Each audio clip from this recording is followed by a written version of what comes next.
O teu maior padrão de santidade, olha para cá, não é Lutero, porque Lutero tinha falha. Não é João Calvino, porque João Calvino tinha falha. Não é Abraão, porque Abraão tinha falha. O teu maior padrão de santidade não é José, porque José tinha falha. Não é Noé, porque Noé bebeu e ficou nu dentro de casa. Abraão mentiu dizendo que a mulher não era irmã, não é teu padrão. Tem coisas boas que nós podemos tirar deles, mas o padrão é Cristo, o qual não teve pecado. Filipenses capítulo 3, versos, vamos ler do 17 até o verso 20. Diz assim: os irmãos, sede meus imitadores, e observai os que andam segundo o modelo que tendes em nós. Pois muitos andam entre nós, dos quais repetidas vezes eu vos dizia, e agora vos digo até chorando, que são inimigos da cruz de Cristo. O destino deles é a perdição, o Deus deles é o ventre, e a glória deles está na sua infâmia, visto que só se preocupam com as coisas terrenas. Ok?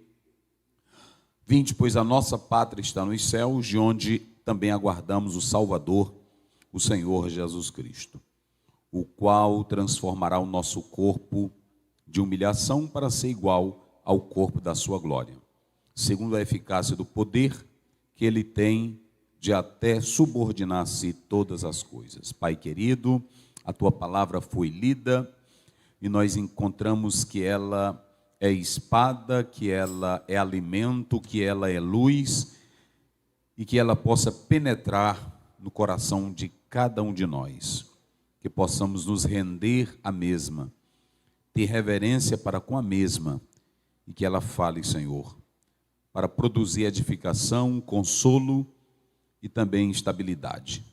Ajuda-nos em nome de Jesus. Amém. Na verdade, o capítulo 3 de Filipenses, uma carta que foi escrita para fazer agradecimentos, ela não tem quase correções para a igreja. Essa igreja ela não sofria quase de desvios doutrinários, então ela é uma carta de gratidão. Mesmo assim, o apóstolo São Paulo, ele, nessa missiva, ele tem a preocupação de abrir um parêntese também para tratar dessas questões que estavam atingindo a igreja. E é muito importante nós atentarmos para isso, porque duas correntes fortes irão batalhar contra o apóstolo São Paulo. Uma era a corrente judaizante, legalista, e a outra era a corrente do liberalismo, chamado antinomianismo, né? Então, é uma palavra, antinomianismo, uma palavra grega, que ela é composta, contrário à lei, contrário. Então você vê que aqui você tem algo que vai bater de frente contra o ensino de Paulo. E, lamentavelmente, alguns membros da igreja de Filipos estavam sendo seduzidos por essas duas correntes, a corrente legalista e a corrente antinomianista. Mas esse capítulo é um capítulo que todo teólogo deveria ler, tirando as sandálias dos pés, como diz Êxodo 3. Por que eu digo tirando as sandálias dos pés? Porque aqui você tem um homem que foi absidado, que foi totalmente rebaixado da sua glória, da sua característica humanista, da sua intelectualidade, por causa da sublimidade do conhecimento de Cristo. Ontem nós pontuamos isso para os senhores. E esse capítulo ele tem aproximadamente 4 perícopes, e quando você começa a ler esse capítulo, a primeira coisa que o apóstolo São Paulo quer mostrar é que tem alguém que quer nos desviar do curso da nossa caminhada. Paulo ele diz aqui que tem uma carreira a seguir. Paulo ele diz que tem uma caminhada a prosseguir. Mas o que fazer para a gente nunca se desviar dessa caminhada? É aqui que está a questão. O que um crente pode fazer para nunca ser levado pelas ondas das heresias e das vãs filosofias?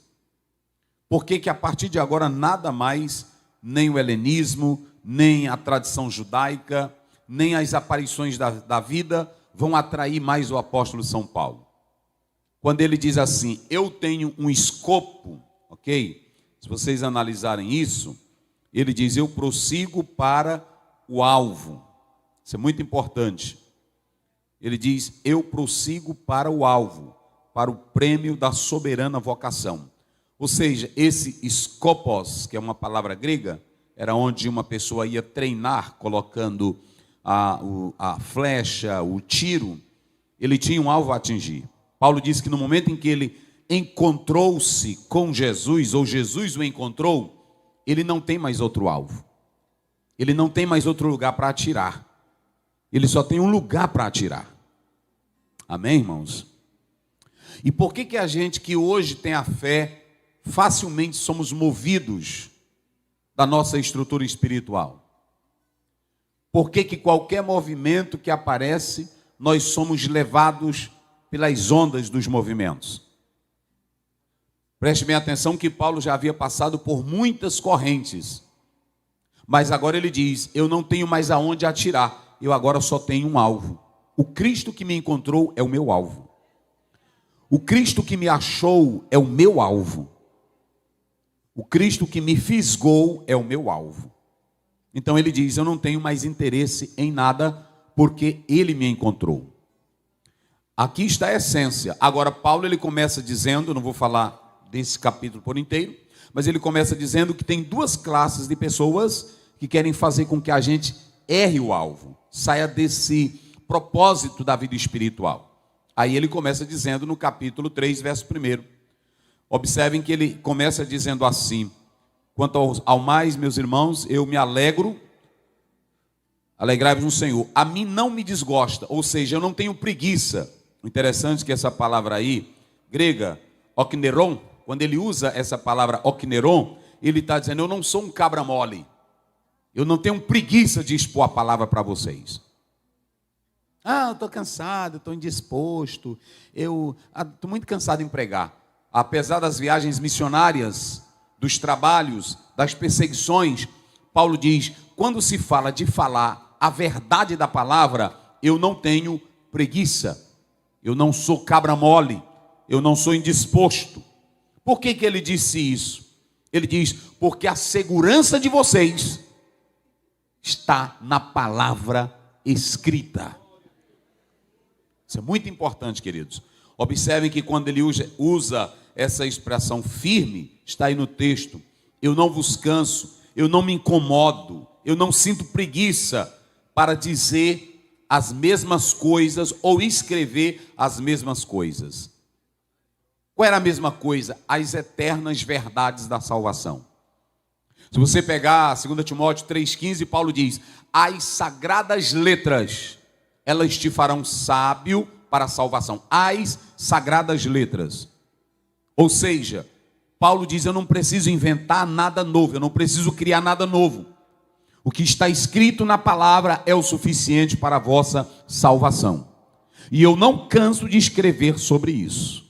Aqui não está se tratando de sermão. Não, repetir sermão, não é isso. Paulo está falando aqui da verdade da salvação. A palavra escrita que ele falava para a igreja. Ele escreveu 13 cartas, e nas 13 cartas que ele escreve, qual é o tema dele? A salvação. Qual é o propósito dele? Apresentar Cristo para as pessoas. Então, ele começa mostrando que o que traz salvação para nós é o que está escrito. Mas ele diz que pode surgir dois tipos de obreiros que querem atrapalhar a nossa caminhada, querem fazer nós errarmos o alvo. Quem são? Primeiro, os cães. Diga comigo, cães. Depois, falsos obreiros. Qual é o primeiro? Vamos lá, qual é o primeiro? Cães. E o segundo? Se vocês analisarem essa expressão grega que aparece aí, cães, muito importante. Quinas. Quinas, na verdade, aqui, cães, não é o quinário, que era um cachorrinho de madame. Aqui era cão nojento, cão imundo, cão safado. É isso que Paulo está dizendo. Mas é um grande teólogo, é um grande doutor em Bíblia. Pode ser um cão imundo. Por exemplo, Bart Ehrman, que foi aluno de Bruce Metzger, um dos maiores exegetas do mundo, eu diria assim. Hoje ele nega as Escrituras. O que tem de teólogos e até biblistas que negam a autoridade da palavra. Por que fazem isso?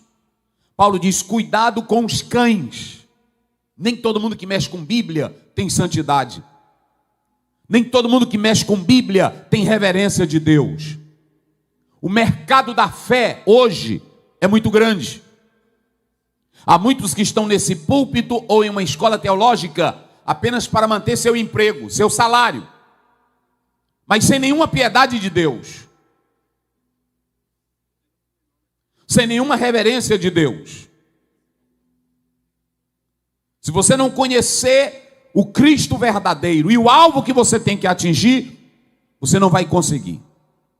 Então Paulo começa dizendo, cuidado com os cães, mas ele também prossegue dizendo, cuidado com os maus cacus, ergatas, maus obreiros. Ou seja, quando ele fala aqui de maus obreiros, na verdade ele está falando aqui de obreiros que não têm caráter, de obreiro que não tem santidade.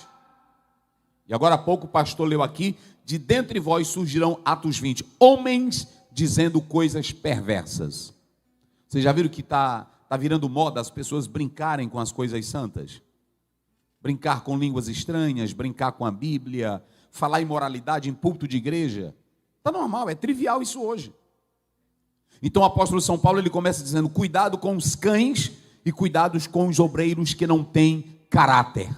É isso que ele está dizendo. Na essência, no grego é isso aqui. Ou seja, cão fala daquilo que é impuro.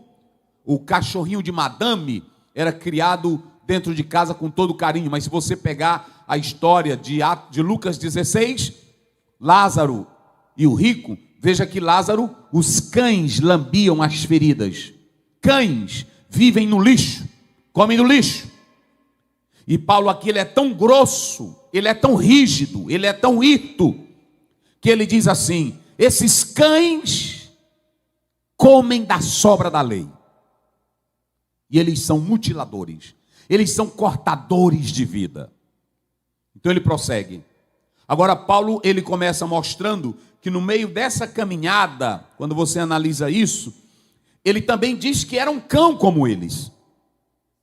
Mas foi no meio disso tudo que o Senhor Jesus lhe encontrou. Ah, verdade. E quando o Senhor Jesus encontra ele era quem? Da tribo de Benjamim. Ele era quem? Do partido dos fariseus. Ele era quem? Filho mesmo de Hebreu. Ele era quem? Um homem de alto nível dentro do judaísmo. Mas ele diz assim, mas, verso 8, pela excelência, diga comigo, excelência. Vocês sabiam que essa palavra aí, hiperechon, essa palavra hiperechon no grego, quer dizer aquilo que excede, aquilo que ultrapassa, aquilo que é muito melhor. Olha como é que Paulo fala. Paulo estava dizendo, se o conhecimento judaico é bom, se a tradição judaica é boa, tem algo que é muito melhor do que o judaísmo. Tem algo que ultrapassa, é o conhecimento de Cristo Jesus. Aí ontem eu falei que ele diz assim, tudo agora eu considero, olha aí essa palavra esquíbala, ele está dizendo, eu considero agora tudo como fezes. Esse é o sentido original.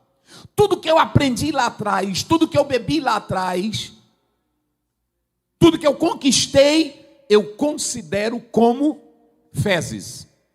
Eu fui fazer uma prova para o doutorado em teologia, e depois que eu apresentei o projeto, aí foi aprovado, mas os professores eram 3. Na época da pandemia, e aí 3 professores foram me avaliar, e um olhou para mim e disse assim, por que você está escrevendo sobre a hermenêutica espiritual de Paulo? Esse tema já não é desgastante, esse tema já não é tedioso, esse tema já não tem tanta utilidade, por que você não escreve sobre algo para a América Latina, para os pobres? Eu disse, não, professor, eu quero escrever isso aqui. Ele disse, mas por que você quer apresentar essa tese? Eu disse, eu quero apresentar essa tese porque a partir do momento que Paulo conheceu Jesus, ele vai derrubar toda a teologia judaica dele. E ele vai mostrar uma coisa que ele não via no judaísmo. Ele diz, como assim? Eu disse, Paulo, ele diz lá em 1 Coríntios, a pedra era Cristo. Quando ele diz a pedra era Cristo, ele pega tudo do velho e mostra o que estava por trás. Ou seja, quando Paulo conhece a Cristo, ele muda de endereço. Ele deixa tudo que era tradições, teologia judaica, e ele passa a ver, pela iluminação divina, o que seria a real teologia bíblica, Cristo Jesus. E por que isso aqui é interessante? Porque se você não tiver esse conhecimento, você não vai alcançar o alvo proposto. Ok? Então, ele prossegue falando isso. Quando você chega, a partir do versículo 12, Paulo ele diz que agora tem como correr bem. Por que ele agora tem como correr bem? Ele tem como fazer a corrida da fé, primeiro, porque ele não liga mais para os cães, ele já sabe quem é o dono da vida dele. Segundo, ele tem o conhecimento que lhe dá a vida eterna. Pronto, para mim, por exemplo, eu leio o Calbart, eu leio o Paul Tillich, eu leio os liberais. Ok? Só que para mim não importa o que eles dizem, eu tenho um alvo. O alvo é Cristo, o alvo é o céu. E o que nos edifica é o conhecimento de Cristo Jesus. Tem coisa boa em Calbart? Tem coisa boa em Paul Tillich? Tem coisa boa nos filósofos? Tem, mas esse não é o meu alvo. No dia que tu conhecer a Jesus, a glória dele é tão grande na tua vida que tu não vai perguntar se frango, eu posso comer frango? Não existe isso. Não é assim? Quando você vê crente perguntando essas minúcias, é porque nunca Cristo entrou na vida dele. Porque quando a grandeza de Cristo entra, ele quer ser mais santo, santo, santo, porque ele conhece a Cristo. Se você abrir a sua Bíblia em Lucas 5:8, no dia que Jesus disse assim, ó, vamos pescar, que aí voltaram com peixe, aí o Pedro correu e voltou, sai daqui Jesus, tu é santo demais. É assim que é crente. Agora, quando você fica estudando apenas para se amostrar, apenas para querer mostrar conhecimento, apenas para mostrar que é grande, aí você vai ficar nesse negócio, isso aqui pode, isso aqui não pode. A grandeza de Cristo, quando ela te invade, o conhecimento dele é tão sublime que ultrapassa tudo, tudo, tudo, tudo, tudo. Quem glorifica a Deus? Irmão, João Calvino, uma vez ele escreveu, ele disse assim, o apóstolo São Paulo, ele não temia a morte, ele não tinha prazer na terra, porque no dia que Jesus descortinou o céu para ele, nunca mais ele sentiu prazer nessa vida. Se você pegar 2 Coríntios 12, ele diz assim, eu conheci um homem que foi até o terceiro, e lá ele viu coisas, que a mortal não é digno de se revelar. Ou seja, João Calvino diz que a partir daí Paulo não teve mais graça com o mundo. Quando você vê crente com graça com o mundo, ele namorando com o mundo e namorando com a filosofia, namorando com o mundo e namorando com a teologia liberal, namorando com a igreja e namorando com o pecado, ele nunca conheceu a Cristo. Porque o conhecimento de Cristo, ele destrói tudo que é mundano e humano e te coloca num patamar que você vive adorando e glorificando a Deus. Quem acredita assim, diga glória a Deus. Mas tudo bem. Agora, aí ele vem para não perder de vista os ideais, ele começa com um problema que eu citei aqui para vocês. Lamentavelmente, tinha alguns irmãos lá em Filipos que estavam fazendo 3 coisas. A primeira, estavam se deixando dominar pelas coisas da terra. Observem que ele começa dizendo assim, meus irmãos, me imitem e observem aqueles que também andam segundo o nosso modelo. Essa palavra imitar é fazer mímicas. Façam como eu faço. Mas ele chega no versículo 17 e ele diz, tipo é um exemplo, tipo é uma marca, tipo é um padrão. Ele está dizendo assim, meus irmãos, olhem para o meu padrão de vida. Eu ainda amo a terra. Eu ainda amo as coisas desta vida. Por que vocês estão amando a terra? Por que vocês ainda estão amando as coisas desta vida? E aí quando você chega para esse tipo, marca, modelo, padrão, ele está dizendo, sigam o meu padrão. Olhem para mim, me imitem. 1 Coríntios 11, Paulo vai dizer isso.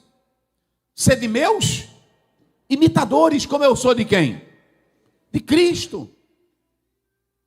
Em João 13, Jesus diz assim, eu vos dei exemplo em tudo, para que sigais as minhas O meu exemplo, Pedro diz, as pisadas dele.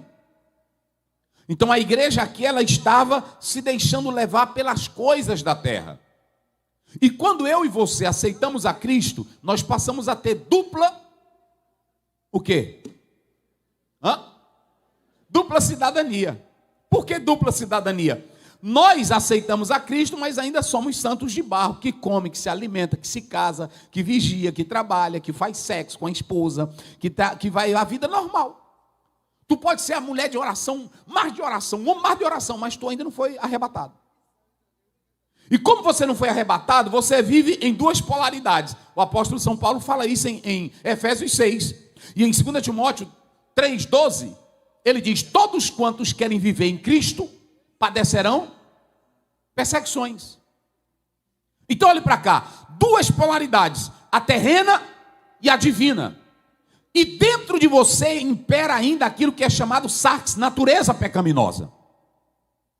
É por isso que você vive no duelo. Para vencer isso, Paulo tem um recado.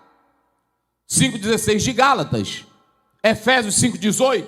Enchei-vos do Espírito Santo. O Espírito Santo está em nós. Mas eu tenho agora a cidadania celestial e eu tenho ainda a cidadania da terra. Paulo diz lá em 1 Coríntios 15, e quando o que é mortal se revestir da imortalidade, aí vai acabar. Mas enquanto você estiver aqui, tu pode ser a mulher de oração mais pesada, o homem de Deus, não existe essa. Tu vive essas duas polaridades. Vive esses dois momentos. Você tem essa cidadania aqui e a cidadania de lá. Mas aí, pastor Aziel, como é que eu faço para não ser seduzido pela cidadania terrena e viver a perspectiva do céu? Simples, é simples, andai em espírito. Romanos 8,2 diz, a lei do espírito de vida em Cristo, Jesus te livrou da lei do pecado e da morte. Então preste bem atenção, por que os crentes lá ainda estavam sendo seduzidos pelas coisas da terra? Paulo reclama a eles para que não se deixem dominar pelas coisas da terra. Agora, a segunda coisa que ele diz aqui nesse texto, é que ele diz da seguinte maneira para nós, nós temos que ter um novo padrão de vida. Você está aqui nessa escola, você está aqui participando, aqui nós temos os nossos irmãos que estão aí nos setores, mas qual é o teu padrão de vida? A quem você deve imitar? De quem você deve aprender como crente? Se você pegar a maioria dos pedagogos eram ateus. Ah, mas tem coisa boa, tem coisa boa. Tem coisa boa em Paulo Freire, tem coisa boa em Piaget, tem coisa boa na linha pedagógica. Mas os primeiros, a maioria, eles eram ateus. Eu posso ouvi-los, mas não admirá-los. Para modelo da minha vida. Vocês estão entendendo? No momento que você nasce com Cristo, só tem um que tu deves imitar. O maior problema é que tem crente que quer imitar as coisas da terra. Tem muito irmão que ele chega aqui na igreja, ele quer... Vocês podem observar, todo aluno que quando ele começa a estudar, em especial do campo da sociologia, da filosofia, aí quando ele vem da universidade, ou ele quer deixar, com todo respeito, ele viu o Max com o barba, ou ele vê, aí ele já começa, assim. Ele começa a deixar a barba, ou ele quer cortar o cabelo dele de modo diferente. Ontem eu falei que uma das características é a rebeldia. Então qual é a primeira coisa dessas pessoas que estão ali? Querem mostrar que são rebeldes. E como é que querem mostrar que são rebeldes? Eles querem mostrar que são rebeldes pelo corte de cabelo, pela roupa que ele usa, sim ou não? Quando você vê um professor, às vezes você vê um professor e diz, o cara não liga para a vida, não pensa nem assim não. Ele quer ali implantar um estilo de vida. Entenderam agora? Ele quer implantar um estilo de vida. Às vezes ele vai para a universidade ou para a escola, ele vai com um cigarro na boca, ou ele vai com a calça rasgada, ou ele vai com um penteado, aí ele já é um padrão para ti. Quando dá fé, você chega na igreja. Não é assim? E qual é a primeira ideia? A primeira ideia é que você, na verdade, é um revolucionário. Que você está fazendo a diferença. Que você não é um igual.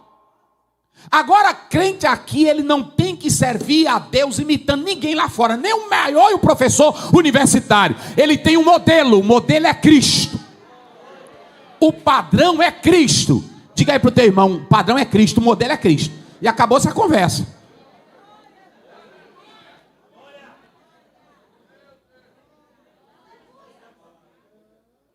Se você pegar Mateus 11, 28, 29, Jesus diz, aprendei.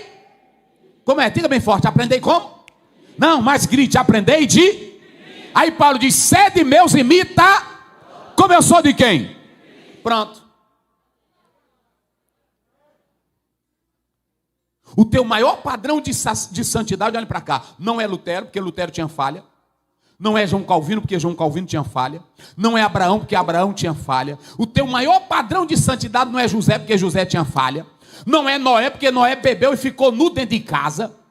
Abraão mentiu dizendo que a mulher não era irmã, não é teu padrão. Tem coisas boas que nós podemos tirar deles, mas o padrão é Cristo, o qual não teve pecado. É assim. É desse jeito. Tu pode andar. Agora só que hoje tem um problema, tem uns irmãos que querem entrar nessa linha. Aí eles querem, por exemplo, os teólogos liberais, em especial na Alemanha. Por que o evangelho se tornou frio? Porque cada um começou a ter um padrão, um estilo de vida e atacar as escrituras. E Jesus disse, olha para mim. O Hebreus 12, 2 diz, olhando firmemente para quem? Para o autor e o quê? E consumador da nossa, o qual pelo gozo que lhe estava proposto. Qual é o gozo que tu tem na alma, santo? Oh, glória a Deus. O gozo que estava proposto, ou seja, ele ia trocar a cruz pela glória. Ele renunciou tudo. Então você tem que ter um modelo. O teu modelo é Cristo. Viu, minhas irmãs? Às vezes tem irmã que vai para a universidade, às vezes tem irmão que começa a frequentar esses momentos, esses ambientes. Aí eles ficam iludidos. É, rapaz, que cara, rapaz. Não é assim? Aí de repente ele começa a cortar o cabelo do mesmo jeito. Não é assim? A andar do mesmo jeito. Não é assim. E eu já contei uma vez que o filho de pastor nasci no evangelho. E aí a gente começou uma amizade com os meninos lá fora, tocando instrumento. Aí me mostraram o Bob Marley. E eu fiquei admirado com o Bob Marley. Olha como é as coisas. Fiquei admirado. Aí eu disse para um rapaz, irmão, desenha essa guitarra aí do Bob Marley na minha camisa, porque eu achei lindo demais. E aí pronto, aí ele desenhou a guitarrona bonita atrás. E aí quando cheguei em casa, o pai disse, o que é isso aí, rapaz? Não é do Bob Marley. Mas eu também só escutei Bob Marley. O cinturão caiu nas costas, foi cedo. Cabra sem vergonha. Moleque, onde é que eu te ensinei coisa de Bob Marley? Nunca mais eu quis saber de Bob Marley. Nosso modelo é Cristo, gente. Quem quiser viver como outros lá fora pode viver. Agora entrou aqui, você entrou porque quis pela fé. Viva segundo o modelo dele. Imite a ele. Imite a ele. Então Paulo está dizendo, nós não podemos viver mais com as coisas com o coração na terra. 1 João 2,15, não ameis e nem as coisas que, se alguém amar o mundo, pronto, então não ame essas coisas. Paulo está mandando esquecer da terra. Ele diz, me imitem, e tem outros santos que vocês podem imitar. Tem irmã casada, tem irmã que é santa, ela quer imitar a mulher da novela. Tem muita irmã. Pronto, um dia desse uma irmã estava assistindo novela, e um homem beijando a mulher, e ela beijando, ela disse, essa aí beija bem, meu velho. Nós temos que treinar, é desse jeito aí. Não precisa isso. Imite o que está na Bíblia, meu irmão. A Bíblia diz que as mulheres imitavam Sara, não é assim? Agora as irmãs querem imitar. É a irmã que quer imitar, por exemplo, o modelo lá do mundo, ela quer trazer para a igreja. Então não é isso, ok? A terceira coisa que você pode ver que Paulo fala aqui, não se deixem dominar pelas pessoas libertinas. Olha aí. Leiam vocês bem forte o verso 18, como é que diz? Verso 18 do capítulo 3, de Filipenses. Pois, como é que diz? Não, mas vamos ler todos juntos bem forte. Filipenses 3, 18. Pois muitos andam entre nós, dos quais repetidas vezes eu vos dizia, e agora reforço. E eu digo até como? Chorando. Olha o aspecto psicológico de Paulo. Eu vou dizer até chorando o que eles são para nós, irmãos. Vamos lá, diga bem forte, eles são o quê? Inimigos da cruz de... Qual é o destino deles? A petição, qual é o Deus deles? E qual é a glória deles? Eles só se preocupam com as coisas? Pronto aí. Aqui está o antinomianismo, a libertinagem. Libertinagem sexual, tu dorme com quem tu queres, tu faz o que tu queres, tu não precisa ficar casada se o teu marido não prestar, não quiser. Dia desse, uma pessoa me falou, pastor Zé, eu estou com um problema no casamento, eu aconselhei. Eu disse, pastor, não deu certo ainda. Por que não dá? Porque quando o pastor vai com Bíblia para ensinar, às vezes tu não quer o que a Bíblia diz, não é assim? Aí eu disse, irmão, pois procure aqui esse psicólogo aqui. Aí ela foi no psicólogo. Aí ela voltou, pastor, ela tá certa, a psicóloga. Eu disse, o que ela disse para a irmã? Para me largar ele, urgente. Eu disse, aí foi.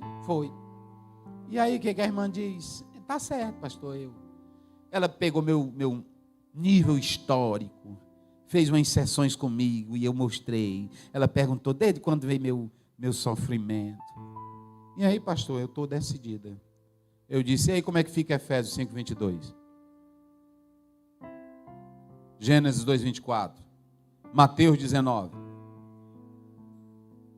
Ela disse, pastor, mas não dá certo. Vocês estão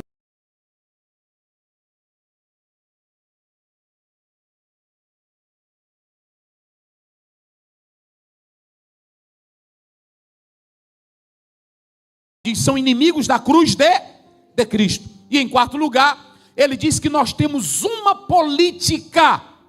Tu vive aqui na terra, as leis você tem que obedecer, mas você tem que saber que agora o teu lugar não é mais aqui. Olha o que ele diz, a nossa pátria. Digam comigo, a nossa pátria está onde? Se você pegar essa palavra aí, politelma, diga para você não esquecer, diga, politelma. Aí você já sabe, polo é de cidade. Mas o que Paulo está dizendo aqui é que agora nós temos uma nova Constituição que rege a nossa vida, que rege o nosso andar. Ou seja, a política da igreja agora não é a política da terra. O maior problema é que tem crente que quer fazer da política da terra a sua política. Pastor, eu não posso viver sem política. É verdade, entrou num coletivo, é política. Entrou num hospital público, é política. Mas a política ali é a política da boa administração. Não é a política partidária. Paulo está dizendo que a partir de agora você tem uma nova política. E qual é a nova política? É a lei da Constituição da Bíblia. Você não pode mais viver fora dela. Você não pode viver fora dela. Por exemplo, eu tenho que escolher o partido que eu vou votar? Sim. Eu tenho que saber quais são os candidatos? Sim. Eu tenho que saber qual é a linha de pensamento daquele partido? Sim. Eu tenho que saber o que aquele partido defende, o que ele é contra a palavra de Deus? Sim. Agora você vai votar, você vai escolher, você vai se levantar, só que o crente não pode ter a postura mundana, porque teu lugar não é mais aqui. Coloque na mente de vocês, meus irmãos, nenhum cenário humano vai melhorar. Nenhum cenário humano vai melhorar. Nenhuma teoria política vai funcionar. Só tem uma que vai funcionar. Daniel capítulo 2. Quando Jesus vier, vai desfazer todos os reinos da terra e vai implantar o reino dele. É essa a política. Agora, eu tenho que batalhar? Sim. Eu tenho que lutar nesta terra? Sim. Mas eu não tenho que lutar com o coração aqui. O grande problema hoje é que tem crente que está tratando de política com o coração na terra. E vocês sabem que esse foi o problema de Karl Marx. O que era que Karl Marx estava propondo? Estava propondo que o homem é um Deus que constrói o seu destino. E agora nós vamos entrar aqui só para vocês terem uma ideia. Quem tem a dupla cidadania, eu coloquei aqui 3 coisinhas, só para vocês anotarem. Quem tem dupla cidadania, diga comigo bem forte, procura agradar o Senhor. Pronto. Se tu tem agora a cidadania do céu, qual é o teu alvo agora? Agradar a quem? Quem tem dupla cidadania procura viver a política do... Pronto. E quem tem dupla cidadania sabe que há uma esperança escatológica. Brevemente, o verso final diz, vocês serão revestidos de um novo corpo e estaremos para sempre com o Senhor. Por isso, priorize o reino de Deus, ok? Vamos lá, eu coloquei ontem, só para os irmãos terem uma ideia, falando dessa perspectiva que nós ontem comentamos, e eu quero dizer para os irmãos e para as irmãs o seguinte: ontem nós falamos dos perigos do comunismo, ok? E hoje eu quero finalizar dizendo o seguinte: tem até uns slides aí, eu não vou me prender muito nele, que já está chegando o meu horário, mas eu vou ser breve, preste bem atenção. Karl Marx, meus irmãos, 1818, ele tem coisas admiráveis, não coisas que são fundamentais, mas admiráveis. Ele gostava muito de estudar.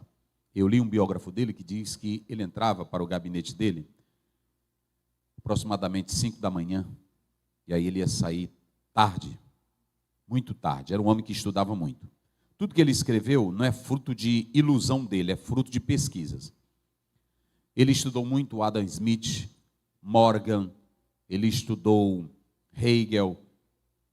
Ele era um homem que era dado à ciência.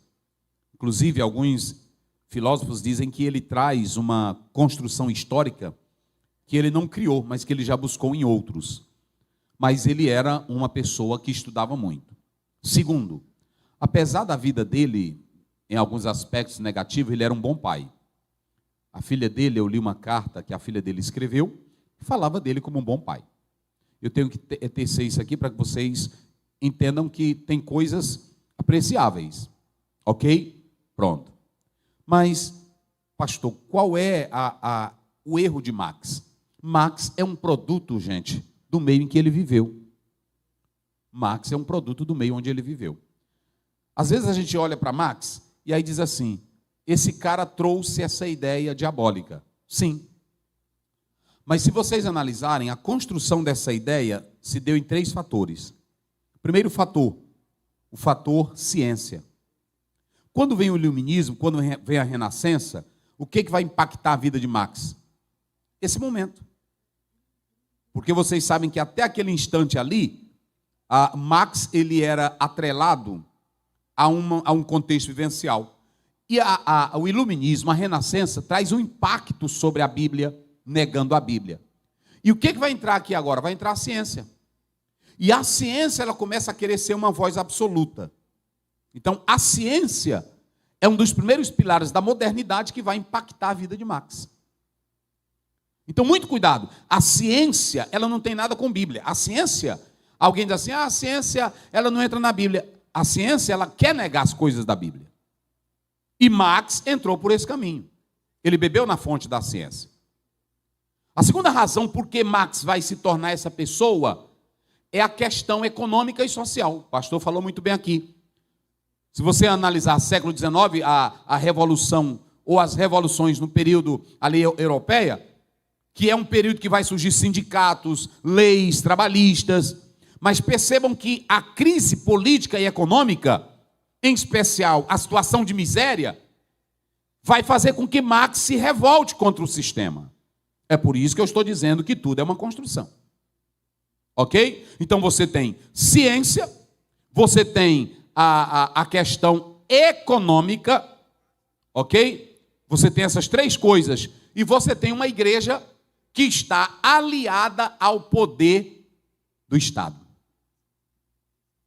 Por que muitos filósofos naquela época se revoltaram contra a igreja? Porque a igreja, ela na época, ela não ficou a favor dos que sofriam. Ela ficou contra os que sofriam. Não é assim, pastor? Então o que acontece? Nesse contexto, Marx se revolta. Marx se revolta. Porque às vezes a gente olha para uma pessoa, o Marx ele era filho de protestante. O Marx era judeu. Como o próprio Freud era judeu. Mas por que aconteceu isso? Por causa de uma construção histórica. Vocês estão vendo aqui o poder do ensino? Se hoje todas as nossas igrejas, eu falei isso ontem e vou reforçar, se hoje os pastores, a nossa liderança, fortalecesse o ensino de toda a nossa geração, nós seríamos mais fortes. Marx não é um cara que chega do nada, gente. Nós falamos que o pastor colocou aqui qual é o impacto dele. Morrone fala que o impacto de Marx é tão forte na cultura que ele não é muito lido. Ele não é muito lido lá no Oriente. Mas impactou a cultura. Por quê? O cara soube ligar. Porque o que você vai ter em Marx e você vai ter em Schelling e Hegel? Você vai ter o seguinte, em Hegel, ele cria a dialética dele. Qual é a dialética? É aquilo que Jesus disse. Se o grão de trigo cair na terra e não morrer, fica ele só. Mas se morrer, dá muitos. Isso é dialética. Qual é a dialética de Hegel? Hegel, ele olha para a realidade e ele sabe que essa realidade tem uma lei que rege ela. Mesmo que ela seja marcada de contrariedades. Schelling olhava para a realidade como se fosse uma substância. E Hegel diz, não, a realidade é um sujeito dinâmico. Eu vou simplificar. A primeira coisa que você tem quando você planta uma semente, qual é a primeira coisa que nasce? Vamos lá. Vem o botão, não é assim? E depois do botão vem o quê? Depois do botão vem o quê? A flor. E depois da flor vem o quê? Vamos lá. Primeiro vem o quê? Eu estou botando bem simples para que você não se complique com isso aí. Primeiro vem o botão, depois vem a flor, e depois vem o quê? Pronto. Um vai saindo para dar lugar ao... Isso é dialética. E nisso aí tem as contradições da dialética. Ou seja, Hegel dizia, a realidade da vida é essa daí. Mesmo que ela tenha contrariedades, mas não causa desequilíbrio. Só que o Marx entra estudando Hegel e diz, não, o Hegel está burlando as coisas. Não é bem assim, não.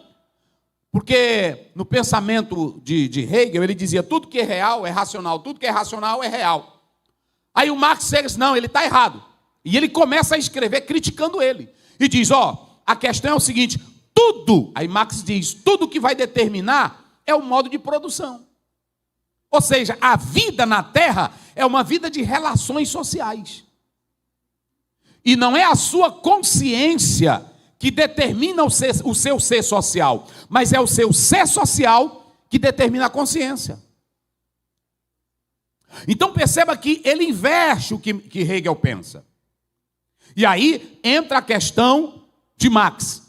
Marx, ele vai começar a beber em fontes que vão negar a Deus.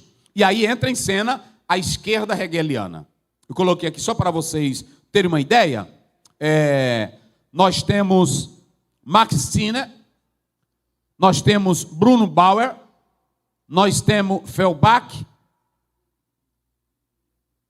Esses homens, eles começam a bater também na linha de Hegel. E para vocês terem uma ideia, se você pegar, por exemplo, eu coloquei aqui, Max Stirner, vou só citar aqui uma colocação dele para que vocês entendam. Olha o pensamento dele aqui. Eu coloquei aqui, para vocês terem uma ideia. Max Stirner, ele diz, para ele, o ser supremo é a ideia da mente humana. Não existe Deus, além, acima ou afora do homem. Deus é uma criação humana. Deus não existe. Deus está fora do homem. Deus é a própria essência do homem. E o egoísmo humano hipostatizado na transcendência. Ele diz, por causa desse ser irreal, que não existe, o homem faz os piores sacrifícios, nega a sua liberdade e submete-se à lei. É aqui que Karl Marx começa também a beber. Olha a ideia desse cara. Ele diz que Deus não existe, é uma criação da mente humana, e a pior coisa é a ideia de Deus. É por isso que quando você lê o Salmo 14, a Bíblia diz o louco, no céu não há Deus. Bancroft, em uma obra chamada Teologia Sistemática, ele diz que o ateísmo pode ser por elegância, ele diz que o ateísmo pode ser por aspecto social, e ele diz que o ateísmo pode ser por besteira. Todo ateu, ele começa a negar algo que ele nem mesmo sabe por que está negando. Mas é aqui que Karl Marx vai beber. Bruno Bauer, esse era um estudioso do Novo Testamento, mas ele andou na linha liberal. Olha o que é que ele diz. o absoluto e a eternidade do velho Deus, são substituídos pela perene mutabilidade e infinita variedade pelos quais a natureza humana demonstra a sua inexaurível capacidade. O homem é o novo Deus da humanidade. A humanidade é o único ideal legítimo do indivíduo humano. Então pronto, veja que cada um está negando. Olha o Feuerbach, diz assim: a tarefa da filosofia não é provar que o homem é produzido por Deus, mas mais inversamente, que Deus é produzido pelo homem. Então, todos eles foram contra Deus, e é aqui que Karl Marx bebe. Então perceba que o ateísmo de Karl Barth não é um ateísmo de um momento, é um ateísmo construído. É um ateísmo universitário. É um ateísmo que trabalha ou que é construído em cima da mente de grandes pensadores. Mas esse homem, que antigamente era chamado o menino da Bíblia, esse homem que era chamado antigamente um homem que tinha palavra, por que ele se tornou isso? Por causa da admiração com esses homens aqui. Então, qual é o trabalho da igreja? Qual é o trabalho da liderança? Qual é o trabalho da escola dominical? Não é apenas ler lição. Agora, vocês querem que eu diga a verdade? Eu nasci na Assembleia de Deus. Sabe qual é o problema hoje? É que tem professor que ele chega aqui na escola dominical, aí ele pega aqui a lição. Ponto 1. O que é o Novo Testamento? Aí ele faz um monte de pesquisa. Nem assim não. Primeiro tu tem que saber quem é que está escrevendo ou quem é que deu o Velho Testamento. Para tu entrar na sala, para causar impacto no aluno, ele tem que ver o sobrenatural de Deus na tua vida. Ele tem que ver a tua comunhão com Deus. Há muitos professores da escola dominical que são citadores de obras de referência. Mas o aluno em nada vê a glória de Deus nele. Essa é a diferença. E você pode empanturrar o livro que você quiser.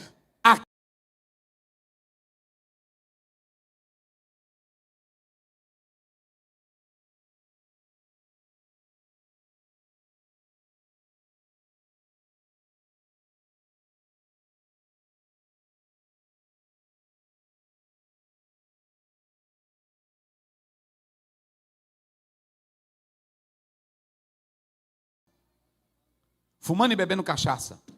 E um dia ela estava na universidade, lá na Alemanha, e ela disse que saiu para dar uma volta no jardim, e de repente ela olhou e viu uma mocinha, uma morena, dando um testemunho.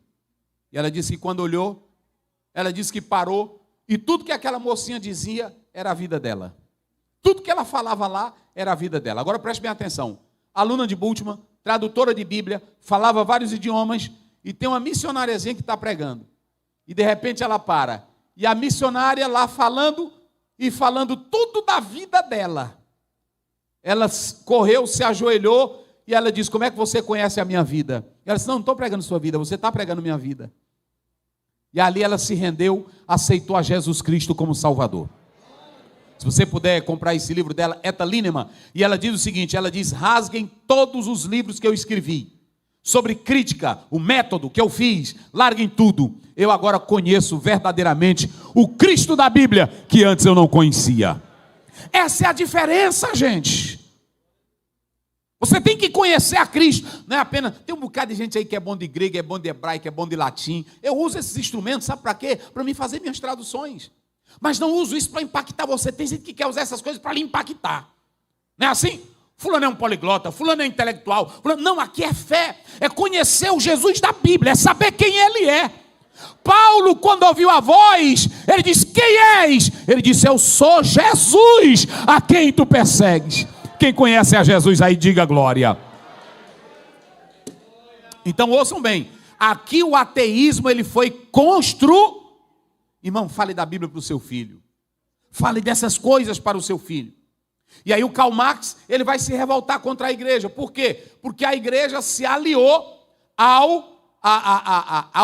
aos capitalistas da época e não defendeu aqueles que precisavam de ajuda. Para ele, a igreja se calou, então ele se revoltou. Mas deixa eu dizer uma coisa, há um filósofo que diz que Marx não sabia quase nada do cristianismo.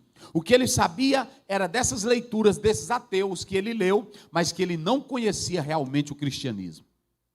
Então, por isso que nós temos que evangelizar. Por isso que nós temos que falar a verdade da palavra de Deus. Então, você tem aqui essas construções desses homens que atrapalharam a vida dele. Aí entra o grande amigo dele, Angel, que eles vão ter uma amizade. Eu digo uma coisa para vocês. Hoje tem crente que, na hora que começa uma amizade com alguém, na mesma hora essa amizade é destruída.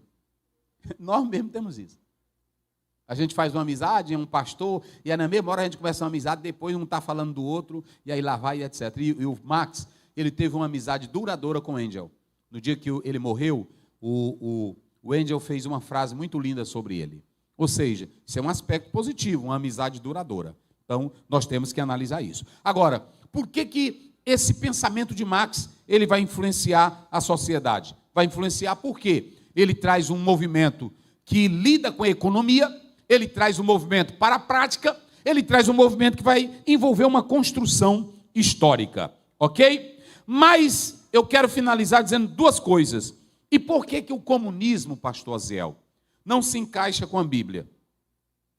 A ideia central da filosofia política marxista é que o sistema capitalista não pode ser reformado, mas deve ser destruído.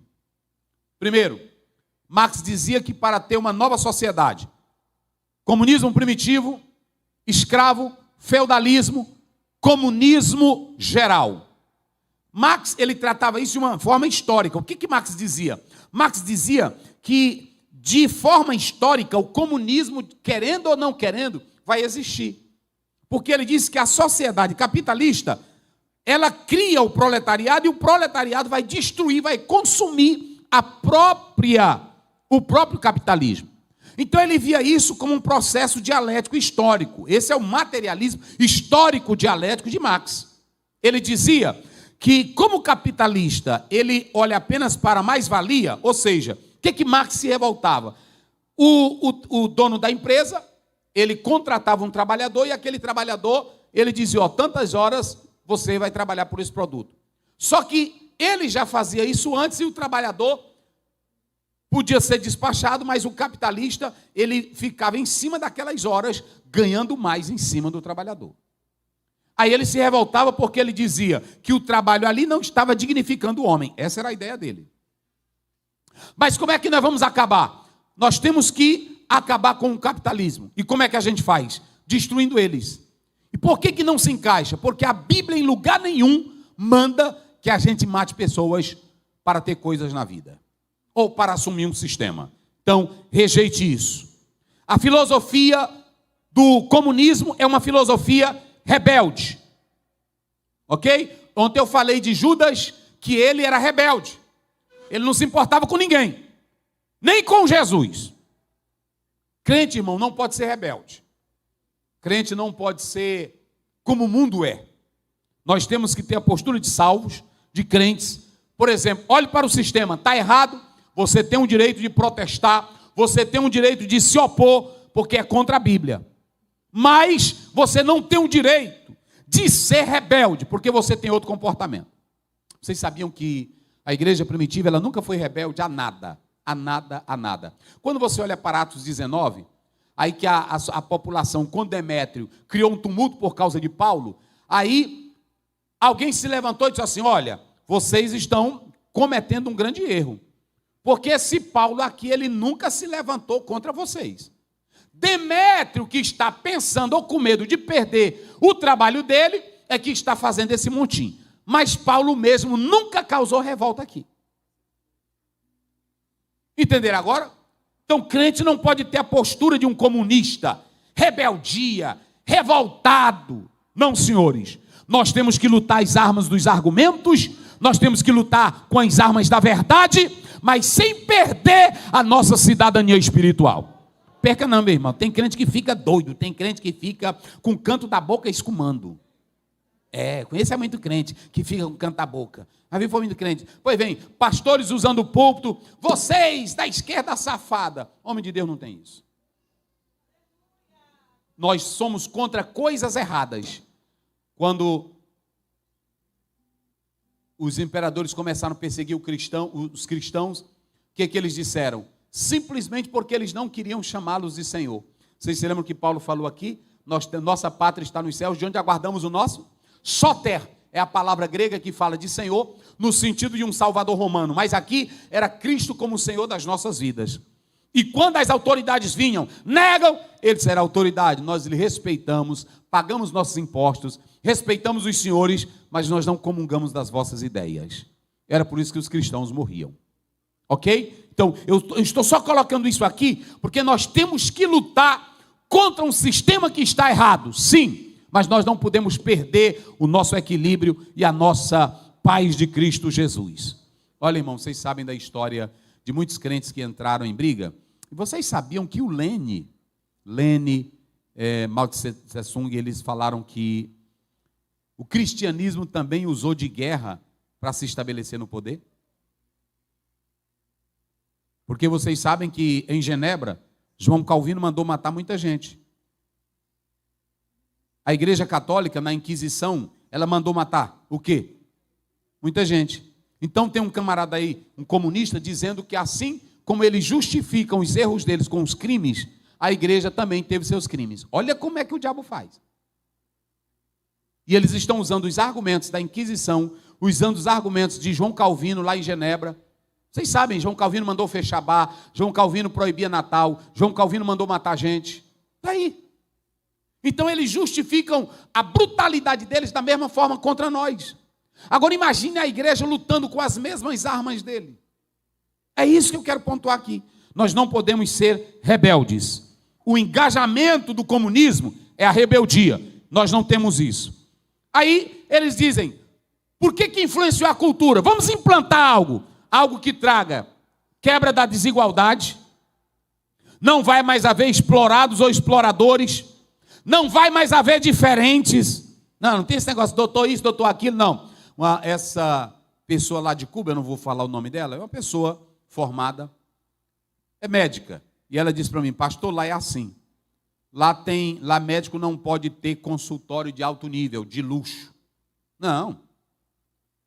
É o Estado, e aí pronto, é as coisinhas mais fracas. Aí vem para cá, para o Brasil. Aqui vocês sabem que nós temos o dever do Estado de promover a saúde, mas quem tem condições, quem trabalhou, quem ganhou mais, pode abrir um consultório. Lá não é assim. Lá não é assim. Então, quem defende essa ideia, nós estamos aqui como cristão para mostrar a verdade. Para dizer que se hoje o comunismo surgir, a tua liberdade é tolhida. E outra coisa, meus irmãos, vamos sempre ficar do lado da verdade. E outra, nunca pense que uma pessoa sozinha no poder é bom. Não pense isso nunca. Até um pastor, eu sou pastor, mas se eu me perpetuar no cargo e querer colocar minha família, amanhã eu vou querer mandar na igreja como se eu fosse dono dela. Vocês entenderam agora? É por isso que sempre é bom. Por exemplo, lá na igreja, quando eu vou aprovar uma conta, eu tenho que ter 3 pessoas que mexem. Lá eu não mexo sozinho numa conta. Por exemplo, eu não posso ir no banco sacar dinheiro, porque lá eu tenho que ter 3 pessoas para sacar. Então, tudo que tem poder concentrado, amanhã não vai prestar. Nós temos que lutar pela nossa liberdade, direito de falar. Vocês sabem por que a democracia está aí no Brasil? A democracia ela te dá liberdade de tu dizer o que tu quiseres. Agora vai lá no Fidel, vai lá nos Batistas, vai lá nos Castro, pega o microfone lá e diz, governo vagabundo, vai. O tiro come na tua cara. Vai lá. Muito cuidado com isso. Segundo, tem uma ideia assassina. Coloquei isso aqui, olha. O manifesto do Partido Comunista. Os comunistas declaram abertamente que não podem obter seus objetivos se não destruir a velha ordem social. As classes dirigentes devem tremer a ideia da revolução comunista. Numa correspondência que Marx escreve para Engels, ele diz, uma vez chegado ao poder, os comunistas têm de passar por monstros e não se importam com o que as pessoas dizem. Pronto, é assim a ideia do comunista. Chegou no poder, pronto, não tem medida, pode matar, pode te calar, pode te expulsar, porque tem que ter medo de ti. Não é esse negócio de liberdade, que tu é ser humano, que tu pode falar. Eu fico pensando, há um livro de Plessu, que ele diz o seguinte, são 3 escritores, se vocês puderem comprar esse livro, crente, comprem, Me parece que o título dele é Pensamentos que Destroem as Nossas Mentes. É uma coisa mais ou menos assim. E esse livro, ele diz o seguinte: essa é a ideia. Essa é a ideia. E se o cristão não tiver cuidado, você vai se perder nesse alvo. Portanto, querida igreja, queridos irmãos, nós temos que entender que a nossa pátria está nos céus. Mas nós não podemos aceitar passivamente tudo que está errado aí. Eu encerro aqui dizendo uma coisa para vocês. Eu sei que cada pastor tem a sua forma, e aqui é o pastor dos senhores desta igreja para liderar, e eu já soube que é um homem bem informado. Eu uso o púlpito da igreja para pregar, mas eu faço reuniões com todos os obreiros para mostrar as mazelas daqueles que querem destruir os nossos direitos. Então nós estamos hoje pregando. Parabéns a esta igreja que usou esse momento para fazer isso, um momento apropriado, e que nós vamos continuar defendendo a política do céu. Quando Paulo, eu encerro com isso aqui, Paulo estava perante Nero, Nero olhou para Paulo e disse: Paulo, nega esse teu Jesus que eu te dou a liberdade. Ele disse: até aqui eu te respeitei, agora não entre nesse terreno que tu não sabe o que é caminho da fé. Então a Bíblia diz: dai a César e a Deus, ao Estado imposto, ao Estado respeito, ao Estado consideração, ao Estado dever de cidadão. Mas o Estado não pode mexer com a nossa fé, porque nós servimos ao Deus vivo e ao Deus Todo-Poderoso. Quem pode dizer amém? Pronto, essa é a nossa crença. Nós não temos nada a ver com as pessoas lá fora. Agora, mexeu na crença, aí nós estamos de pé, batalhando com as armas que Jesus nos deu. Quem acredita, diga glória a Deus. Deus abençoe a todos. Muito obrigado, em nome de Jesus. Amém.